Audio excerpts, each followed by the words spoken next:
우리 윤지수 집사님 잘 다녀오셨습니까? 중국? 해외. 예, 그래서 자리가 아주 썰렁했습니다. 안 계셔서. 믿거나 말거나. 자, 오늘 우리 그 성경 공부요. 마태복음 6장이 되겠습니다. 마태복음 6장. 이제 사실 본격적으로 그 복음서를 읽어 나가면서 제일 중요한 건 그거죠. 예수님의 그 가르침, 예수님이 말씀하신 그 가르침이 참 중요한데 그 중에서도 오늘 이 산상수훈 이 부분이 뭐 거의 이제 그 핵심이라고 할 수 있는 거죠. 잠깐 기도하고 시작하겠습니다. 하나님 아버지 감사합니다. 오늘 새해 재직 임명을 하고 하나님 또 새해 예배 드리고 하나님 저희가 오늘 이 말씀으로 함께 공부하고자 합니다. 오늘 산상수훈을 통해서 주님 말씀하신 이 말씀의 메시지를 저희가 듣사오니 아버지 하나님 함께 하시고 우리가 더욱더 주님을 깊이 알아가는 귀한 시간 되도록 하나님 도와주시옵소서. 예수 그리스도 이름으로 기도하옵나이다. 아멘. 산상수훈은요, 그 성서 속의 성서라고도 하고, 그리고 예수님의 가르침이 가장 그 엑기스만 담겨져 있는 곳이고, 그리고 그 가버나움 갈릴리 남쪽에서 산에서 예수님이 베푸셨다 그래서 산상수훈이라고 합니다. 그리고 이제 이 누가복음에서는 이것을 평지설교라고 이제 되어 있는데, 이 산상수훈은 크게 저는 두 가지로 구별을 해요. 뭐냐면 핵심이 어떻게 되냐면 그 윤리와 신앙의 이야기예요. 굳이 나누자 그러면 예수님이 이것을 나누진 않으셨지만 윤리라고 하는 것은 인간과의 관계잖아요. 인간 관계의 문제를 다루는 게 윤리고요. 신앙은 조금 구분하자면 하나님과 나와의 관계를 다루는 게 신앙이거든요. 그리고 이제 이 예수님이 말씀하신 이 산상수훈 속에는 이 윤리적인 것, 사람과 사람 사이의 관계를 다루는 부분이 주로 5장에 집중되어 있어요. 5장이에요. 그 다음에 신앙, 하나님과의 관계에 대한 부분이 한 6장 정도에 펼쳐져 있고, 그 다음에 결론이 7장에 있다고 보시면 돼요. 오늘 이제 7장까지 얘기를 마칠 텐데요. 그 전에 서론으로 시작하신 것이 바로 팔복이에요. 복에 대한 거예요. 그래서 성경은 모든 것은 다 출발할 때 항상 기독교는 축복으로 시작합니다. 그래서 아브라함을 불러서 믿음의 조상으로 만들기 전에 창세기 12장에 축복하잖아요. 너 자식 많이 줄게, 땅 많이 줄게, 명예 줄게. 그리고 나서는 하나님이 끌어내셨고, 시편을 시작할 때 보면 시편 1편이 뭐예요? 축복 시편이잖아요. 삼복. 형통한 사람은 이런 사람이다 나오죠. 그리고 산상수훈의 출발도 팔복, 8가지 복, 이게 행복한 것이다. 이런 행복론을 얘기하시고 출발하시거든요. 출발하셨는데 지난주에 말씀드렸지만은 그 윤리, 그러니까 사람과의 관계에서 쭉 얘기를 많이 했잖아요. 이제 이 윤리 부분에 있어서는요. 율법에 대한 재해석이었습니다. 옛날의 율법, 살인에 대한 새로운 해석. 마음의 살인이 중요하다. 이런 얘기 기억하시죠? 마음의 살인. 간음하지 말라 그랬는데 마음의 간음이 더 중요하고, 그다음에 폭력. 오른뺨 돌려대면 왼뺨도 돌려대라. 이 말은 절대로 강자가 약자를 괴롭히는 명분으로 쓰는 게 아니라고 말씀을 드렸죠. 다시 말해서 이 오른뺨 맞으면 왼뺨을 돌려대면 저 사람이 얼굴이 뻘개져서 다시는 손을 못 대게 하는 방법이에요. 이게 방법이에요. 오리를 가자 그러면 심리를 가주면 너무너무 민망하게 하는 방법이에요. 굉장히 폭력을 쓰지 않는 폭력이에요. 이게 어떻게 보면 대항 방법이거든요. 약자가, 피해자가 가해자에게 쓰는, 대응하는 거거든요. 그래서 예수님이 그랬죠. 제가 예수님이 정작 뺨을 맞았을 때 어떻게 했냐고 제가 가르쳐 드렸죠. 요한복음 18장 기억나시나요? 안 나시죠? 아유 고맙습니다. 자꾸 까먹으셔서. 근데 그 예수님이 공회에서 뺨 맞잖아요. 뺨 맞았을 때 어떻게 했습니까? 왼뺨 돌려댔어요? 아니에요. 왜 때려 그랬어요. 왜 때려? 왜 나를 때리느냐? 말로 하지. 대들으셨어요. 다시 말해서 그다음에 이런 폭력 얘기 쭉 해서 어떻게 보면은 그다음에 맹세하지 마라. 절대로 이런 얘기를 하셨거든요. 그다음에 이제 오늘 6장에 들어가 볼게요. 6장에서는 이제 네, 장로님. 네, 말씀하십시오. 저는 수능을 하다가도 약간 안 해오시다 할 때도 있어요. 이게 이제 구복이 목사님이 이제 기뻐하라라는 말을 말씀하셨던 건데, 이 본문 맥락상으로 볼 때는 애통하고 가난하고 온유하고 화평하고 청결하고 의를 위해 핍박받는 사람들이여 너희들은 기뻐하라거든요. 이런 너희들은 8가지 성품을 가진 너희들은 기뻐하고 즐거워하라 이건데, 이제 목사님께서 거기서 그 기뻐하라 이것도 하나의 복이다 그런데 문맥상으로는 사실상 맞지 않는 말씀이세요. 그러나 기뻐하라고 하는 그 자체가 사실 이 팔복의 핵심이기도 합니다. 핵심입니다. 그래서 그런 의미에서 한마디로 정리하는 데 있어서는 기쁨이라는 게 되게 중요합니다. 이게. 그래서 저는 그 부분에서는 동의해야 합니다. 여러분 동의하십니까? 제청하십니까? 예, 그럼 구복으로 할까요? 예, 그럼 여러분 마음대로 하세요. 예, 아니 맞아요. 목사님이 한때 그 얘기를 하신 적이 있습니다. 예, 아무튼 그 얘기는 뒤로 하고요. 오늘 이제 6장에서 주제가 나오는데 첫째가 이제 이 신앙 부분이 되겠습니다. 그러니까 5장에서는 사람과 사람 사이에 욕하지 말고 또 마음으로 음욕 품지 말고 쓸데없이 맹세하지 말고 그다음에 가해자들한테 함부로 당하지 말고 선으로 악을 갚고 뭐 이런 식으로 인간 관계에 대한 도를 가르치셨다 그러면은 그 6장에서는 하나님과의 관계에서 얘기하는데 구제를 먼저 꺼냅니다. 구제 문제. 구제 얘기가 나오고요. 두 번째가 기도에 대한 얘기가 나옵니다. 기도. 그다음에 세 번째가 금식에 대한 얘기가 나옵니다. 금식. 나오죠? 예. 금식. 그다음에 그 하늘의 보물에 대해서 얘기합니다. 하늘의 보물. 하늘의 보물 이렇게 얘기를 하는데 이 6장을 통해서 정말 하나님이 우리에게 원하시고 바라시는 것이 무엇인가를 아주 핵심적으로 찔러주고 있어요. 구제할 때 예수님이 지금 두 가지를 비교하세요. 구제는 오른손이 하는 것을 왼손이 알게 하라. 이게 구제 방법입니다. 그러니까 이제 여기서 머릿속에는 누가 있냐면은 바리새인들이 머릿속에 있어요. 예수님에는요. 그래서 바리새인들이 머릿속에 있는데 얘네들이 구제할 때 보면은 오른손이 하는 것을 왼손이 알게 하더라는 거거든요.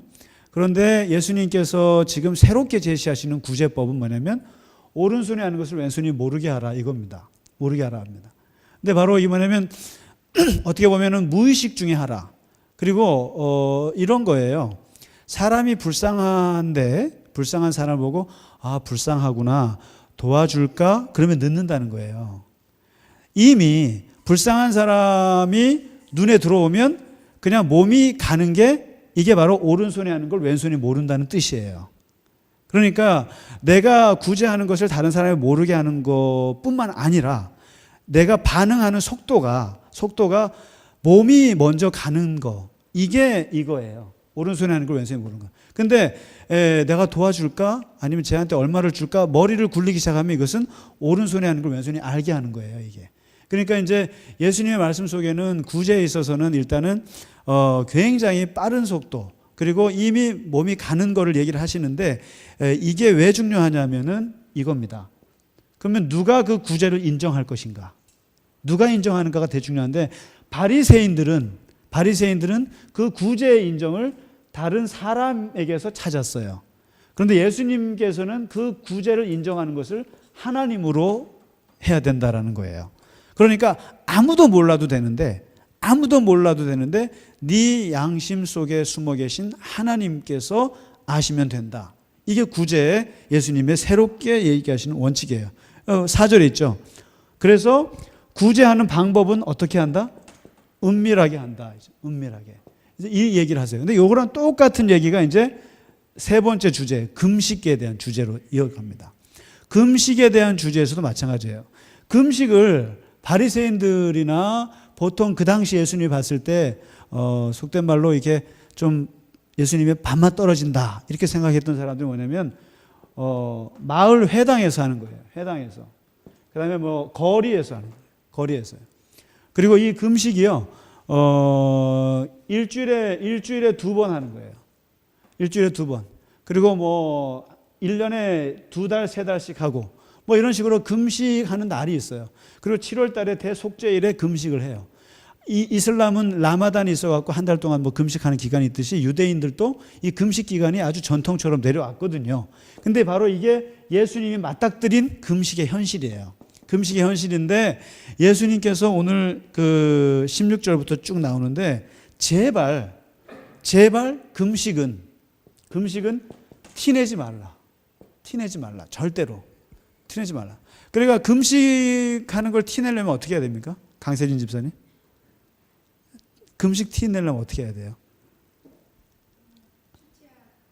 초췌하게 화장도 안 하고 머리 풀고 옷도 막 대충 입고 막 세수도 안 하고 이러고 있다는 거예요. 바리새인들이요. 금식을 안 해서 너무 힘들어서 세수도 안 하고 몸도 마르고 이거를 굳이 보여주는데 예수님은 그게 정말 밥맛이었던 것 같아요. 너무너무 꼴불견이었던 것 같아요. 그게. 그래서 예수님의 말씀은 티내지 말고 금식할 때일수록 화장하고 세수하고 옷 똑바로 입고 그리고 일상생활 똑바로 하고 그러니까 따로 무슨 뭐 금식한다고 저 산에 올라가지 말고 일상생활에서 조용히 금식하라. 왜? 그 이유는 뭐죠? 금식은 누가 봐줘야 된다? 하나님이 봐줘야 된다. 이거거든요. 이거 핵심은 그거예요. 누가 봐주냐. 그러니까 이제 그 아까 팔복도 그렇고 지금 느껴지는 게 있으시지 않으세요? 팔복도 누가 그 사람을 인정해 주느냐? 하나님이 인정해 준다. 이게 팔복이고 지금 구제나 금식도 결국 누가 인정해 주냐? 하늘이 인정해야 된다 이거거든요. 그래서 모든 것은 마음에서 시작을 해서 하는데 그 마음에서 하는 것을 하늘에서 인정해 주고 하늘이 갚도록 하라. 이게 산상수훈에서 예수님의 신앙의 법칙 1번이에요. 그러니까 하나님이 갚아줘야 한다. 이제 이거거든요. 그래서 이제 여기서 이제 슬슬 나오고요. 그 다음에 이 두 번째 주제, 기도에 대한 주제로 한번 넘어가 볼게요. 이게 참 여기서 이제 결국에는 주기도문이 등장하는데요. 기도할 때도 마찬가지예요. 기도의 법칙 바로 기도도 어떻게 하라고요? 어디서 하라고요? 예, 은밀한 방에서 하라. 은밀한 방에서 하라. 기도 절대로 티내지 마라. 이것도요. 기도도 한다고 티내지 마라. 그래서 옛날에 우리 저기 올림픽 월드컵 대표 감독하셨던 차범근 그 감독께서 항상 골 넣으면 기도했잖아요. 그거 보기 싫어가지고요. 그래서 이 말씀 들어갖고 막 비판받았어요. 그 공개적인 자리에서 기도한다고 그랬었는데 그건 그거고 여기서 얘기하는 것은 기도 또한 은밀한 방에서 하고 은밀한 중에 사람들 티내지 않고 하는데 누가 봐야 된다고요? 하나님이 보셔야 된다는 거죠. 그러니까 이게 자꾸만 초점이 분명하세요. 예수님은. 그래서 구제를 해도 하나님이 인정해야 되고 기도를 해도 하나님이 들어야 되고 금식을 해도 하나님이 너를 금식한다는 것을 인정해 줘야지 사람들에게 다 보여질 가능성들이 있는 거거든요. 기도 생활, 금식 생활, 구제 생활 이게 다 사람들에게 보일 수 있는 위험도가 있는 것들인데 이것을 철저히 숨겨라. 그래서 교회에서 누가 기도 많이 하는가 그거 알 방법이 없어요. 알 방법이 없습니다. 그래서 이제 그 기도에 대한 얘기를 하시다가 은밀한 중에 그리고는 이제 유명한 여기서 주기도문이 등장합니다. 주기도문이요.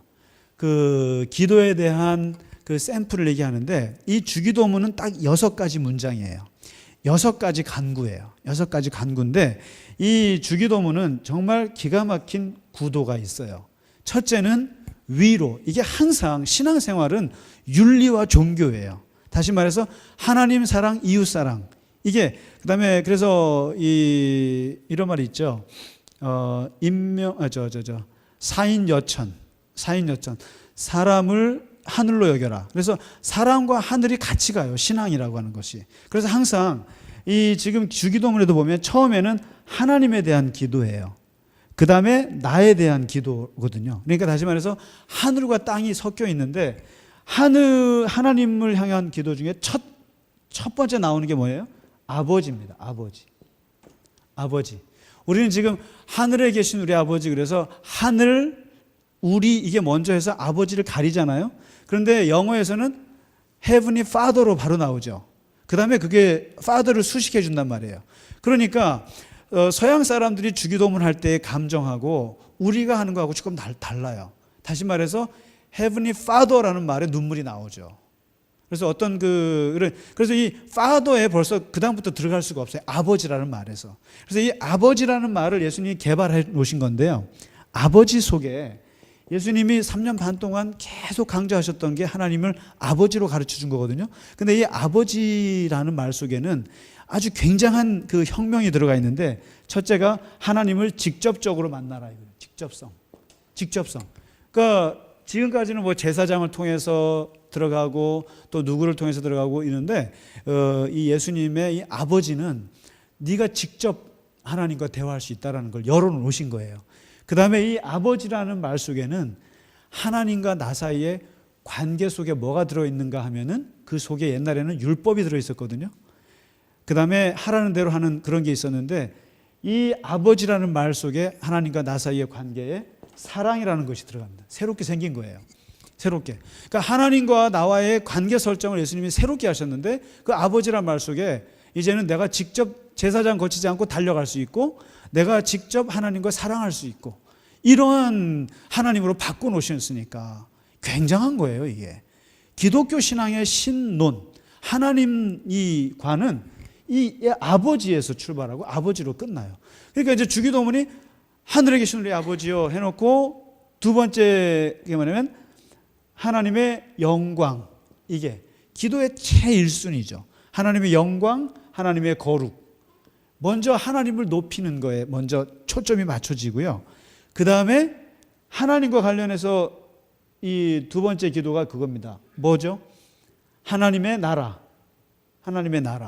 그 다음에 하나님의 뜻. 이게 간구의 1순위인 거죠. 1순위. 하늘에 계신 우리 아버지, 하나님의 이름이 거룩하게 영광 받으시고, 그리고 하나님의 나라가, 혹시 주기도문 하실 때 나라에라고 하세요? 나라이라고 하세요? 나라가라고 하세요? 나라이. 나라. 앞에 앉은 죄로. 나라가. 혹시 나라에 하시는 분 있으세요? 나라에 하라고 하시는 분 없죠?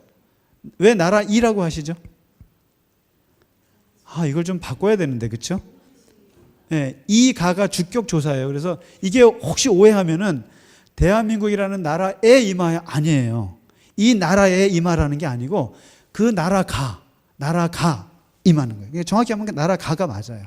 이제 옛날에는 또 이자를 썼잖아요. 주격 조사에. 그래서 이 나라가 임해야 되고, 이 나라라는 말은 어려운 게 아니라 하나님의 통치예요. 하나님의 지배거든요. 하나님의 지배. 무슨 하나님의 나라가, 그래서 이걸 가지고 무슨 외계인이 온다, 외계인의 나라가 뭐 이렇게 온다, 이런 의미가 전혀 아니라 하나님의 통치가 이 땅에 임하게, 하나님의 뜻이, 하나님의 의가 임하게, 이게 가장 좋은 기도죠. 이거. 그리고 나서 아래 세 번째 땅에 대한 기도가 있잖아요. 땅에 대한 기도가 혹시 뭔지 아세요? 먹을 양식이잖아요. 굉장히 이게 주기도문의 매력이에요. 정말 먹을 거 주세요. 입을 거 주세요. 먹고 살 거 주세요. 물질에 대한 기도고요. 그리고 두 번째가 죄사함 혹은 용서에 대한 부분입니다. 그래서 이 기도 속에 용서에 대한 부분이 있잖아요. 이게 참 중요해요.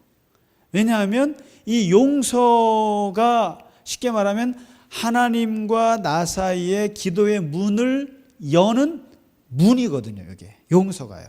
왜냐하면 이 용서는 특히 사람들과의 용서 문제가 안 풀리면 위는 안 풀리게 돼 있어요. 이건 뭐 누가 뭐라 그래도 바꿀 수가 없어요. 그래서 얘랑 틀어지면서 하나님과 잘 될 수가 없거든요. 그래서 우리가 참 마음 관계를 정말 잘해야 되는 게, 이게 신앙생활은 어떻게 보면 굉장한 예술이에요. 예술입니다. 사람 관계 예술이고요. 하나님과의 관계 예술인데, 이 바로 이 죄사함의 문제, 나를 용서하신 것 같이 나도 용서하시고, 이런 그 기도하죠. 그 다음에 세 번째가 뭐냐면은 시험입니다. 시험. 이 시험은 여기서 말하는 시험은요, 수능 시험이 아닙니다. 수능 시험 테스트가 아니고요. 템프테이션입니다. 템프테이션이라고 아시죠? 유혹입니다. 유혹. 세상의 유혹, 죄에 빠지게 하는 그런 그 유혹. 이 시험에 빠지지 말라는 거거든요. 테스트는 사람을 강하게 하지만 템프테이션은 사람을 지옥으로 데려가는 것입니다. 이게 여기서 말하는 시험은 템프테이션입니다. 이거. 그래서 여기에 빠지면 죽어요. 이 시험에 빠지면 다 죽습니다. 그러니까 사실상 우리가 신앙생활에서 시험에 안 빠지는 게 정말 은혜죠. 왜냐하면 예를 들면 남자한테 여자 시험 들면 그거는 안 빠질 수가 없어요. 그러니까 시험에 빠지지 말기. 그다음에 뭐 돈 좋아하는 사람은 돈이 오면 빠지게 되고요. 자기가 좋아하는 것이 눈앞에 오면 다 빠져요. 그래서 아예 그런 게 없어서 다행인 거죠. 안 만나는 게 축복이죠. 그래서 이런 걸 부딪히지 않게 해달라는 거예요. 예를 들면 뭐 욥이 자식 죽고 다 없어지고 이런 고난을 시험에 들었을 때 신앙이 안 떨어질 수 있을까요? 불가능해요. 그러니까 시험은 없는 게 좋죠. 그래서 이렇게 주기도문을 해서 이제 그 기도하라고 하는데 이게 우리가 기도할 수 있는 모든 걸 다 담고 있다는 겁니다. 이게 그렇잖아요. 먹을 거 해야 되죠. 그다음에 사람과의 관계 기도하죠. 그다음에 시험에 대한 거 있죠. 하나님의 영광에 대한 거. 이렇게 해서 이제 그 주기도문에 대한 샘플을 보여주셨는데요. 이렇게 해서 이제 그 기도에 대한 4가지를 하고 이러고 나서 이제 다섯 번째 주제가 이제 그 하늘의 보물에 대한 얘기를 합니다. 되게 어떻게 보면 산상수훈의 클라이막스로 가고 있는데요. 여기서 이제 그 19절부터 한번 주의 깊게 보시면 좋겠습니다. 보실래요? 예.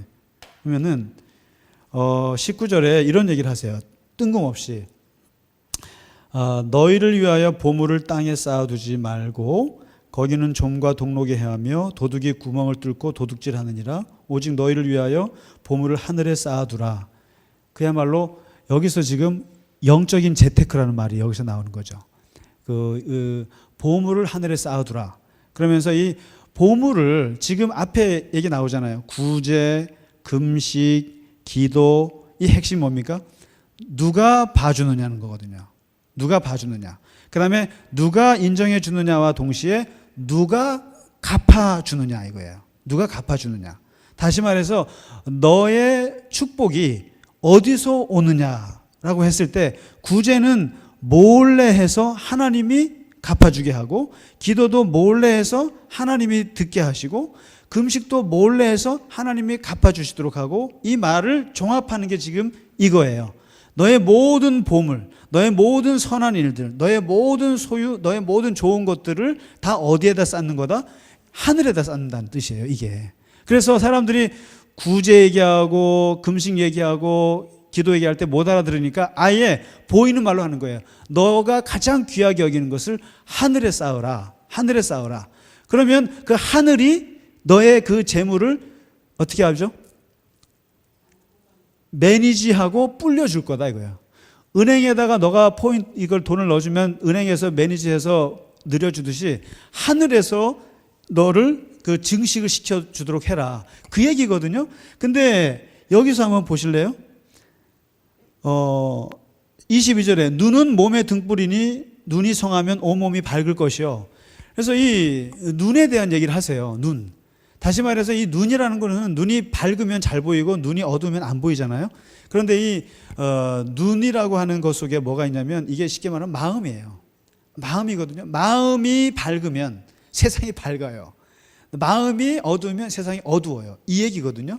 근데 이제 이 말을 구체적으로 다시 하면 제가 지난주에도 말씀드렸다시피 그 나로 가득한 에고로 가득한 마음을 욕심이라고 그랬죠.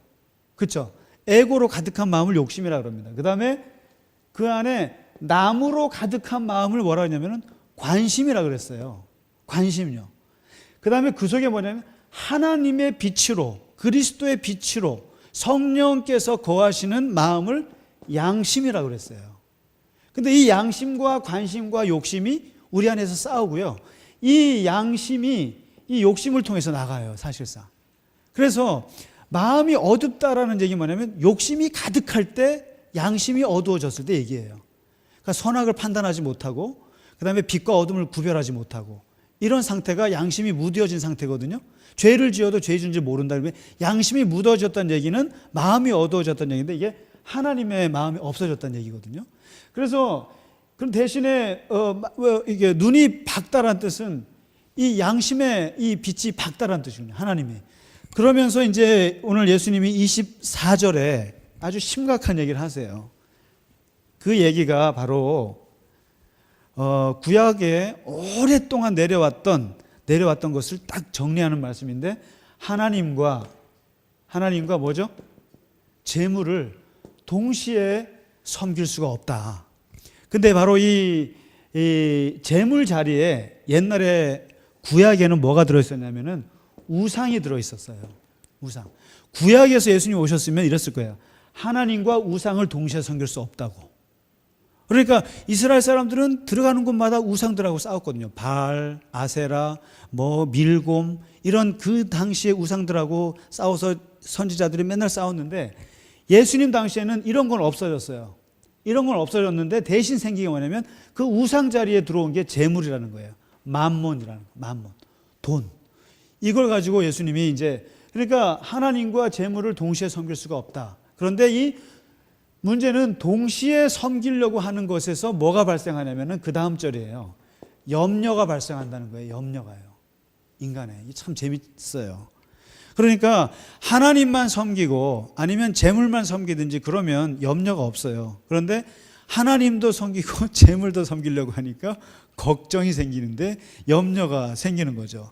그러면서 이제 오늘 그 유명한 인간의 염려. 이거 참 아무것도 할 수 없는 이거 가지고 이거는 제가 송구영신 예배 때 말씀 오신 분 있나요? 송구영신 예배 때 오셨나요? 안 오셨어요? 오셨나요? 오신 분들은 들을 거 없지만 그때 제가 이 본문 가지고 했거든요. 그냥 염려하지 말라고. 근데 이 염려라는 게 왜 오는지 아세요? 예수님 분석하신 게 뭔지 아세요? 생각이 너무 많아서 와요. 생각이. 뭘 먹을까, 무엇을 입을까. 왜냐하면 하나님과 재물을 놓고 우선순위를 놓고 싸우고 있거든요. 그러다 보니까 사람들이 그 두 가지를 놓고 싸우니까 염려가 생기고 무엇을 할까, 무엇을 어떻게 할까 이것 때문에 생각이 많아져서 염려가 발생한다는 거예요. 그런데 예수님의 두 번째 염려에 대한 말씀은요. 사람이 일단은 생각을 하지 말아야 되는데 너무 생각이 많고 그 다음에 두 번째 이 생각이 세상을 아무것도 못 바꾼다는 거예요. 무능력하다라는 거예요. 그래서 네가 염려한다고 해서 키를 50cm 더 키울 수 있느냐? 못 한다는 거죠. 그러니까 염려는 아무것도 세상을 못 바꾼다. 나라를 걱정한들 뭐가 바뀌겠어요? 집안을 걱정한다고 바뀌지를 않는 것처럼 이 무능력하다. 그 다음에 세 번째 염려에 대해서 뭐라고 말씀하신지 아세요? 염려로 해서 기껏 만들어 놓은 게 빈약하기 짝이 없다 이거죠. 빈약하기. 왜냐하면 솔로몬이 14년 동안 염려하고 신경 써서 만든 궁전이 저기 지나가는 백합꽃 한 송이보다 훨씬 미학적 가치가 없다. 아무것도 아니다 이거죠.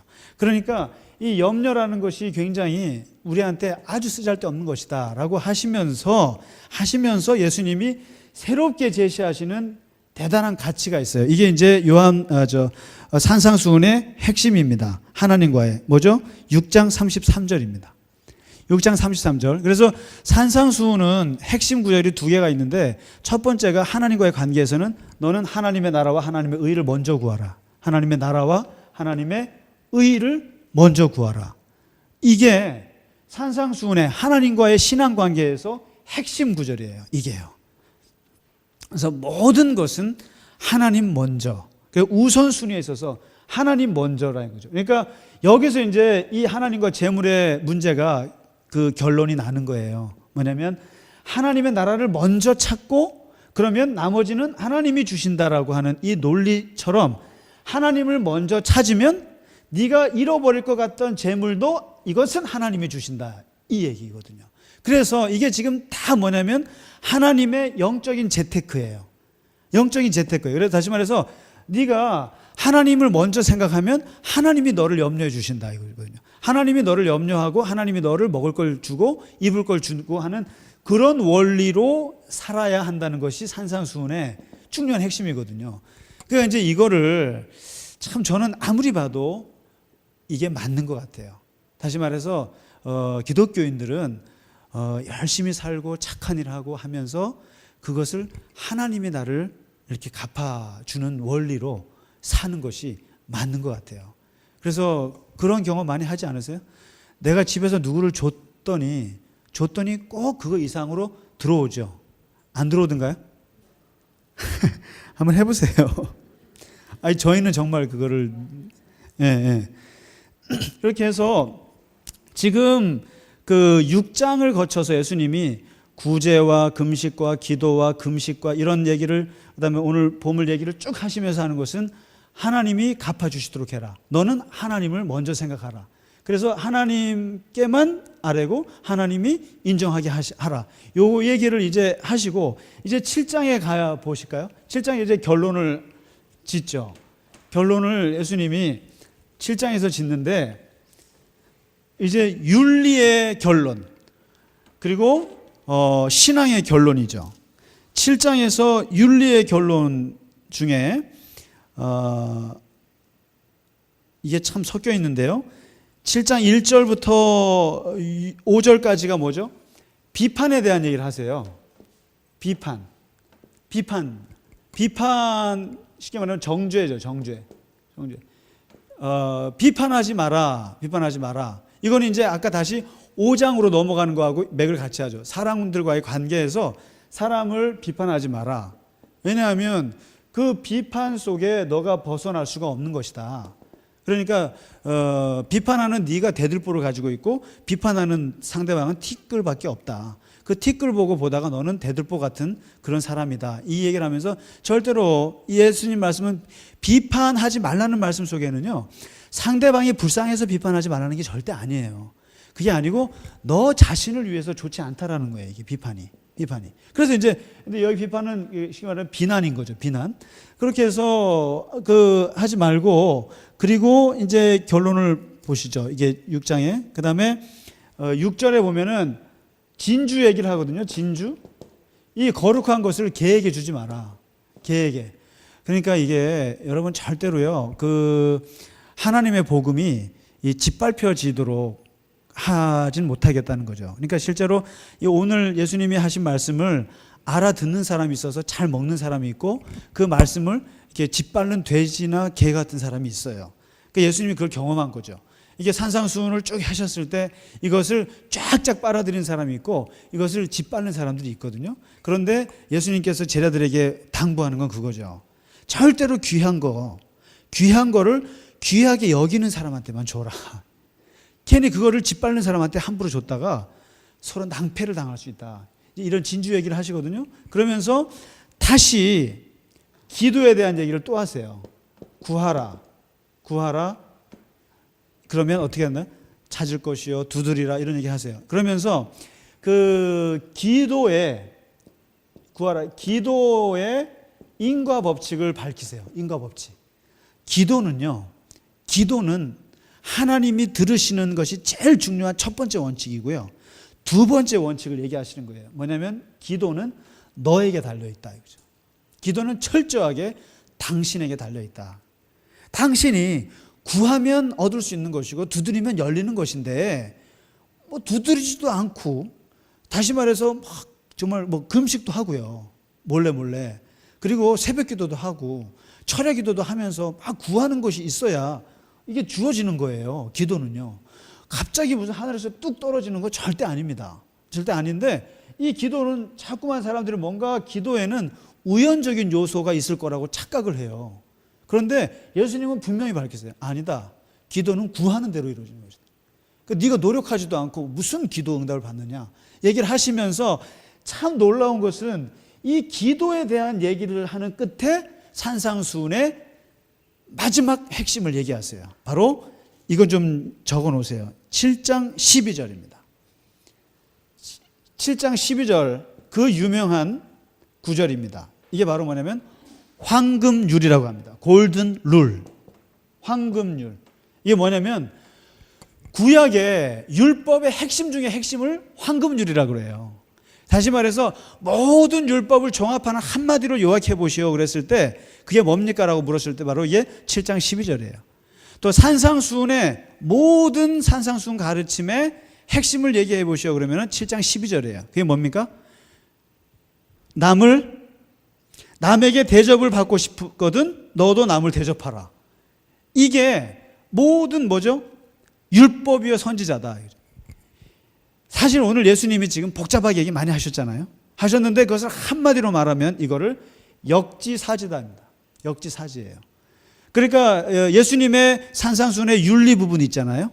그 다음에 지금 기도의 대합은 하나님과의 관계에서도 제일 중요한 것을 한마디로 말하면 역지사지다. 다시 말해서 남에게 대접받고 싶으면 너도 대접하고, 그 다음에 남에게 인정받고 싶으면 남을 인정하고, 남에게 칭찬받고 싶으면 너도 칭찬하고. 이것은 윤리관계에서의 핵심이에요. 쉽게 말해서 여러분 집사님 인정받고 싶죠? 그러면 나도 인정하면 되고, 그리고 이 황금률이라는 것은 다른 사람이 하기 싫은 것을 하게 하면 안 되는 거예요. 이게 윤리의 핵심이에요. 그러니까 이 산상수훈의 핵심은 그거예요. 지금 살인 얘기, 그 다음에 또 폭력 얘기, 그 다음에 또 뭐가 있었죠? 간음 얘기, 이런 얘기 다 있죠. 이게 뭐예요? 상대방이 원하지 않는 걸 강제로 하면 안 돼요. 그게 윤리의 핵심이에요. 그러니까 그 다음에 하나님과의 관계도 이거예요. 뭐냐면 하나님께 인정받고 싶으면 너가 하나님을 인정하면 돼요. 그래서 예수님이 수도 없이 말했어요. 너가 사람들 앞에서 나를 인정하면 나도 너를 인정하고, 너가 나를 부정하면 나도 부정한다. 이게 바로 이 황금률이거든요. 그러니까 하나님과의 관계도 네가 하나님께 영광을 받고 싶으면 네가 하나님을 영광을 돌려야 되는 거예요. 그리고 너가 하나님께 칭찬받고 싶으면 너가 하나님을 칭찬해야 되는 거예요. 그래서 이 7장 12절에 산상수훈의 핵심 중에 핵심인 바로 이 7장 12절의 황금률은 바로 이 역지사지입니다. 다시 말해서 입장 받고 생각하라 이겁니다. 입장 받고 생각하면 만사 형통이에요. 이게 지금 산상수훈의 결론이에요. 그러니까 입장 받고. 그러니까 인간관계에서 뭐 별거 있나요? 상대방의 입장에서 생각해 보면 다 풀리잖아요. 근데 이제 뭐 우리 정치도 그렇고 국제관계도 그렇고 다 보면 역지사지가 안 되기 때문에 이 사회나 이 국가가 복잡해진 거거든요. 근데 이 역지사지만 되면 사실상 다 관계는 풀려요. 상대방의 입장에서. 근데 이제 이것은 예수님이 신앙관계에서도 써먹으라는 거거든요. 하나님도 네가 하나님 입장에서 한번 생각해 보면 네가 하는 게 잘하겠느냐. 이런 이 역지사지. 이게 지금 이 산상수훈의 어떻게 보면 이 결론이라고 말할 수가 있을 겁니다. 그래서 결국에는요, 산상수훈에서 말하는 것은 관계입니다. 관계 얘기예요, 신앙이. 그래서 그 얘기를 하시고 이제 덤으로 마무리하시는 것이 뭐냐면 이겁니다. 좁은 문 들어가. 좁은 문요. 좁은 문 들어가라.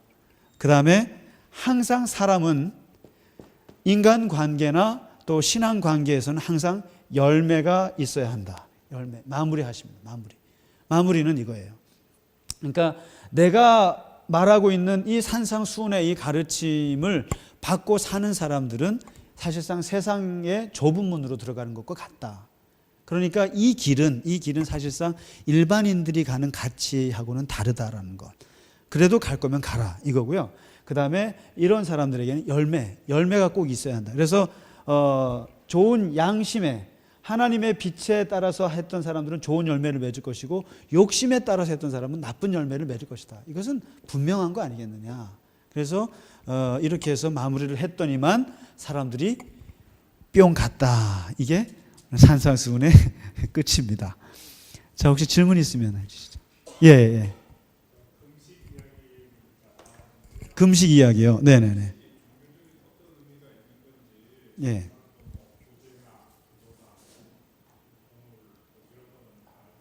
예. 그 금식을 하는 이유는요, 참 좋은 이유인데, 이제 사람의 그 영적인 영성을 그 이제 극대화하고 또 이제 하는 거에 있어서 되게 중요한 게 육체입니다. 육체인데 이 육체가 영으로 가득하게 하는 방법 중에 하나가 육체의 음식을 줄이는 방법이 있습니다. 그래서 금식을 하고 줄이면 사람이 어떤 일이 생기냐면 마음이 가난해지고요. 그다음에 애통하는 심령이 생기고 팔복에서 말하는 영적으로 굉장히 가난해지는 게 생겨요. 그래서 이 금식을 하면 다른 생각, 그다음에 일단은 왜냐하면 음식물이 우리에게 육체적인 힘을 주는데 이 육체적인 힘이 곧 욕심과도 관련이 될 수가 있어요. 그래서 이 욕망을 죽이는 좋은 방법이 금식이거든요. 사실 욕망을 죽이고 아까 얘기한 에고를 죽이는데 아주 좋은 방법이 금식이에요.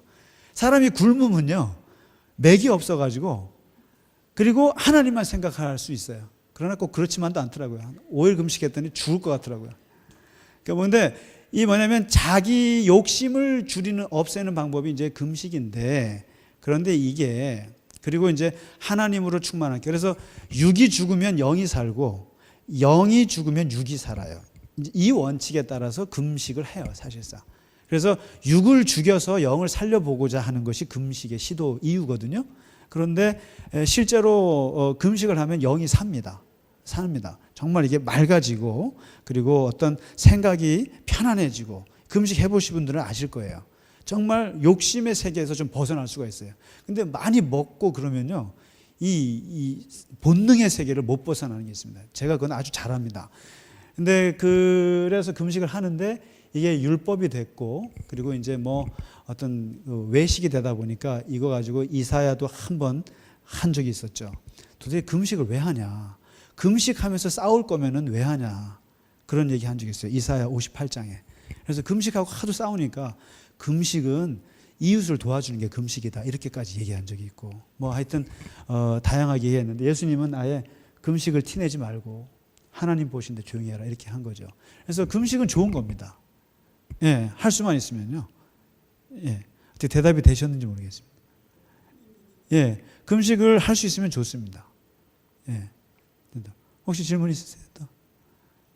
네, 강세진 집사님. 예.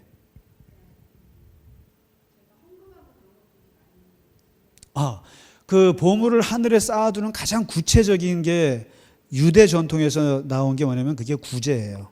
다시 말해서 아까 제가 그 예배 때 우리는 직분을 천국 갈 때 가져간다 그랬잖아요. 가져가듯이 하늘에 가서 계산했을 때 하늘에서 유일하게 쳐주는 게 뭐냐면 남을 도와준 선행이에요. 다시 말해서 남에게 도와준 거 있죠. 그러니까 그것은 일종의 헌금도 포함이 돼요. 그래서 이렇게 남을 위해서 쓴 것들은 다 하늘에서 기록이 된다는 거예요. 그게 탈무드에서 나오고 유대인들이 오랫동안 지켜. 그래 그 사람들은 구제를 많이 할 수밖에 없어요. 그거는 기독교도 똑같아요. 그래서 우리가 남에게 선을 베풀었던 것, 선했던 것들은 다 기록이 된다는 거예요. 기록이 되고 그건 하나님께 나중에 다. 그래서 이것이 반복이 되는 사람들. 그래서 남에게 선을 베풀어 주고 하늘에서 복을 받고 쉽게 말해서 이런 그 선순환이 이루어지는 이것을 깨달은 사람들은요 계속 착한 일을 해요. 좋은 일을 해요. 좋은 일을 해야 자기가 복 받는다는 걸 알아요. 그거는 우리 기독교인도 마찬가지예요. 그래서 정말 좋은 일을 많이 해요. 베풀면 더 온다는 걸 알아요.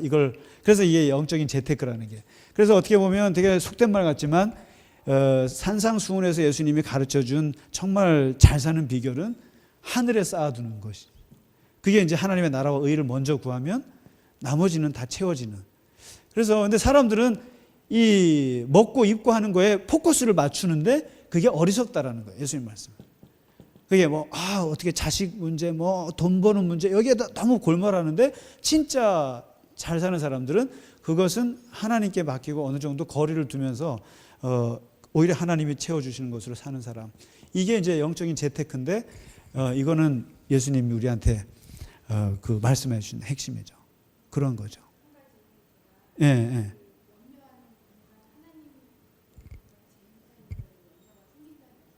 예.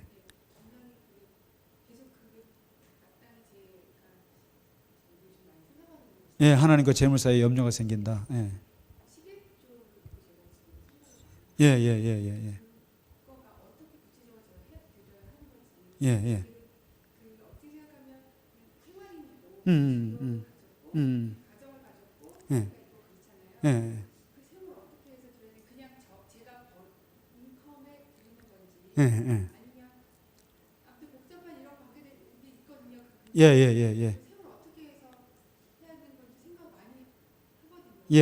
예.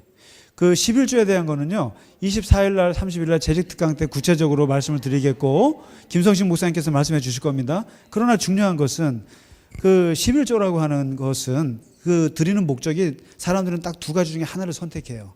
그 모티브가. 왜 내가 11조를 하는가? 그러면은 첫째는 이게 제가 철학적인 용어 써서 죄송합니다만은 목적론적인 이유와 하나는 의무론적 이유가 있어요. 그러니까 목적론적인 이유는 뭐냐면은 내가 이렇게 해서 뭔가 대가를 받고자 하는 이유가 있어요. 그래서 내가 11조를 하면 그래도 복 받아. 말라기에서처럼 너가 한번 해봐라. 일단은 해보면 하나님이 부어주시는 이 영적인 재테크예요, 사실상. 그래서 진짜 11조를 했을 때 하나님이 부어주시는 그 기대감에 하는 것도 있어요. 그건 저도 있어요, 그게. 그런데 이것보다 더 깊은 차원이 뭐냐면 의무론적인 거예요. 바로 이게 ጼ데카 정신이에요. ጼ데카 뭐냐면 그냥 이스라엘 사람들이 구제하잖아요. 구제하는 뭐 저커버가 99%를 내고 뭐 빌 게이츠가 내고 하는 것은 유태인이잖아요. 왜 그러냐면 ጼ데카 때문에 그래요. ጼ데카. 왜냐면 구제 의무예요. 그건 의무고 하나님이 하라고 한 거예요. 그다음에 그 의무 속에 무슨 뭐가 들어있냐면 이것은 내 것이 아니다라고 하는 그게 들어있어서 그래요. 그러니까 이거는 유대인들은 완전히 그게 나라 통째로 그 나라 민족이 그런 의식 속에 살기 때문에 이 구제하고 11조 하는 게 어렵지가 않아요. 근데 이제 우리 개신교 우리 교인들은 세상 사람들이 11조라는 걸 모르는 세상 속에서 우리만 예수 믿고 11조 하는데 이거는 이게 하나님의 거다라고 하는 의무론적인 생각을 하기가 쉽진 않아요. 그러나 좀 더 들어가면 성서적인 것은 그거예요. 의무론적인 거예요. 사실상 하나님 거다. 하나님께 드리는 거죠. 네. 예, 예.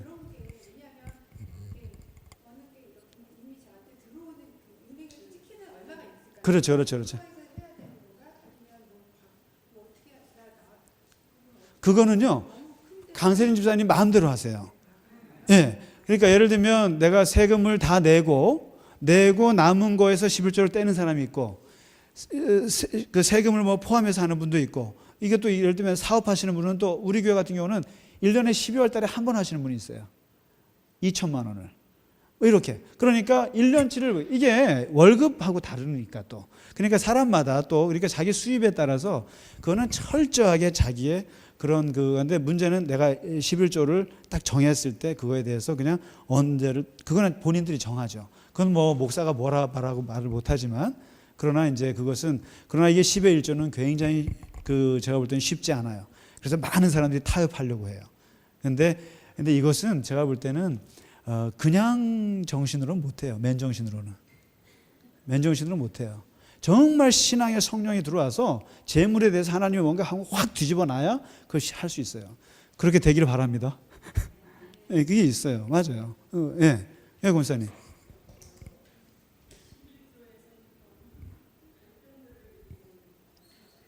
네네네. 예, 예, 예. 예, 예, 예.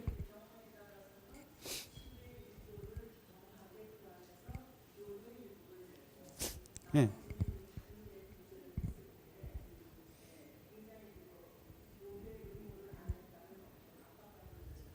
네네네네네네.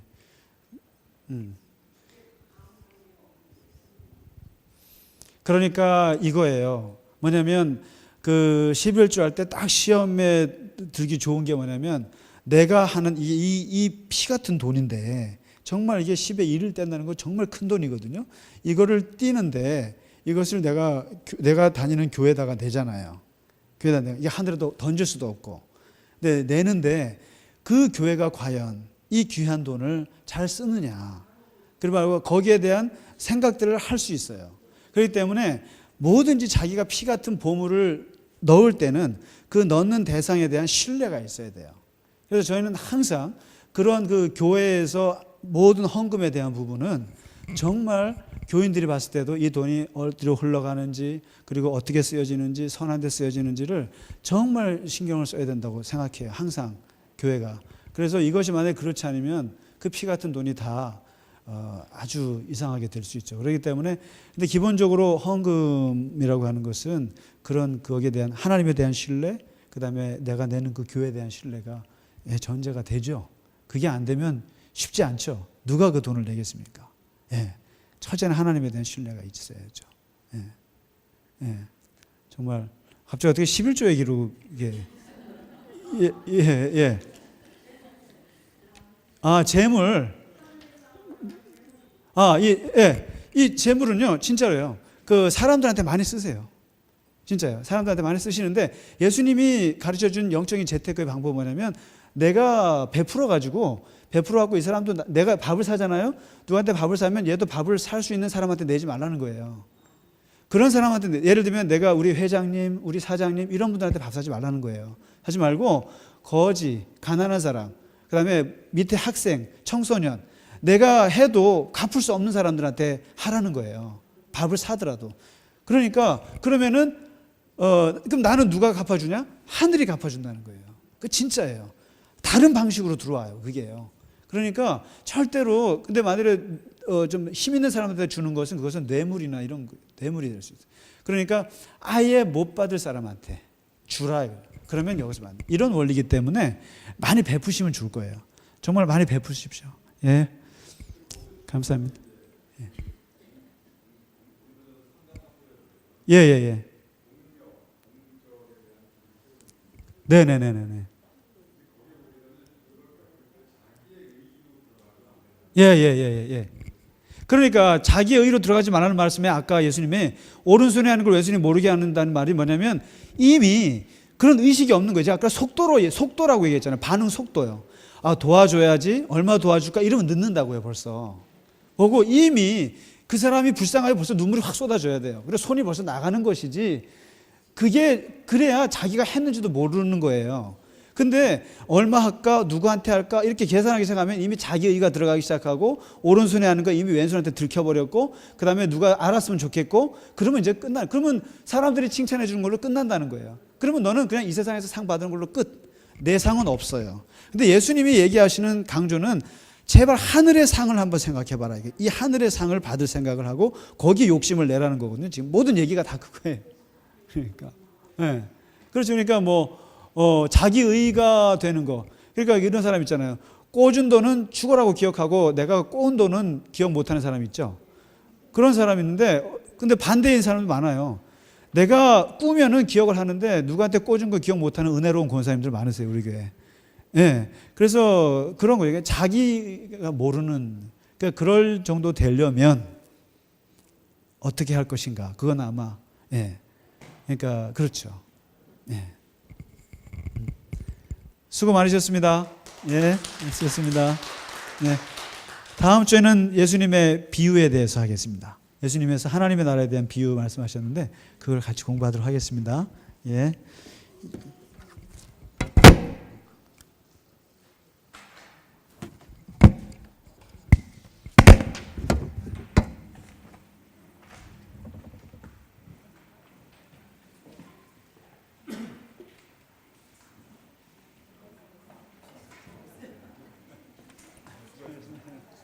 장로님 다시 복귀하셨습니다. 아, 제가 놀래키는 것도 여러 가지. 감사합니다. 제가 약간 그 느낌은 19일 날 새사람지에 성경 공부 제가 홍보가 있습니다. 그거 읽어보시면 그 느낌을 좀 적어놨습니다. 제가 볼 때는 아마 선물을 너무 많이 돈을 쓰셔가지고 아마 그러신 거 아니에요? 아니 무슨 선물을 그렇게 많이 하셔가지고.